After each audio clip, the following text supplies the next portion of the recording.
ये है कि जो पूरे बिहार में जिस बदलाव की चाहत लोगों में दिखी है पिछले 3 साल में, वही चाहत यहाँ पर भी है। लोगों ने जाति के नाम पर, धर्म के नाम पर, नाली गली के लिए, 5 किलो अनाज के लिए, मंदिर मस्जिद के लिए वोट दे दिया। तो यही बात हम लोग बता रहे हैं कि भाई जब तक आप वोट अपने लिए नहीं देंगे, अपने बच्चों के लिए नहीं देंगे, तब तक कोई भी जीत कर जाएगा तो उससे राहत नहीं मिलेगी। और स्थिति इसलिए नहीं बनी हुई है कि कोई एक व्यक्ति चुन कर आया है वो सही है या गलत है, और प्रशांत किशोर आएंगे या कोई जनसुराज का आएगा तो सुधार होगा। और लोगों को ये जहां भी मौका मिला ये समझाने का प्रयास किया है कि भाई आप एक बार अपने बच्चों के लिए जगिए, सजग होइए, उनके पढ़ाई रोजगार के लिए वोट दीजिए, बाढ़ कटाव के लिए वोट दीजिएगा तो आपका सुधार होगा। नीतीश जी अपने जिला का, पूरे बिहार का करे न करे, अपने जिला का, अपने विधानसभा का तो कम से कम कुछ सुधार किया। जो पूरे बिहार में जिस बदलाव की चाहत लोगों में दिखी है पिछले 3 साल में, वही चाहत यहाँ पर भी है। वही विषय हैं। लोगों के वोट से नेता बड़े बन गए।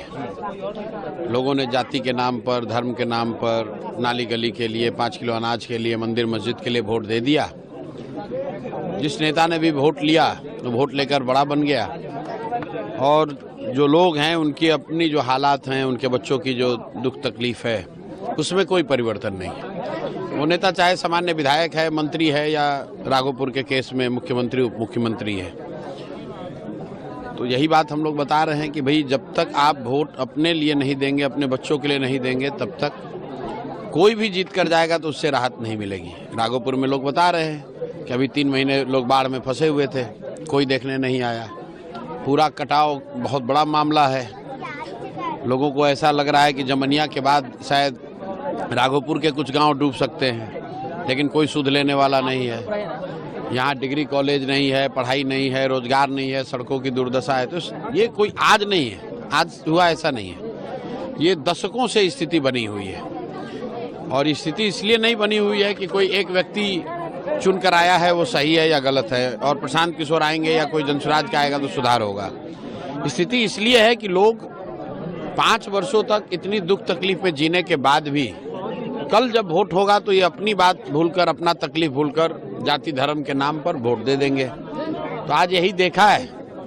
और लोगों को ये जहां भी मौका मिला ये समझाने का प्रयास किया है कि भाई आप एक बार अपने बच्चों के लिए जगिए, सजग होइए, उनके पढ़ाई रोजगार के लिए वोट दीजिए, बाढ़ कटाव के लिए वोट दीजिएगा तो आपका सुधार होगा। तेजस्वी यादव 10 साल से यहाँ पे एमएलए हैं, उनके कार्यकाल को कैसे देख रहे हैं? क्या कुछ काम किया? हमको कुछ देखने की जरूरत नहीं। आप दिन भर घूमे हैं, ये देख लीजिए। मैं रोज कहता हूँ कि जब भी राघोपुर की बात होती है कि मुझे लगता है कि लालू जी जैसे बड़े नेता का ये एक तरीके से गृह क्षेत्र है।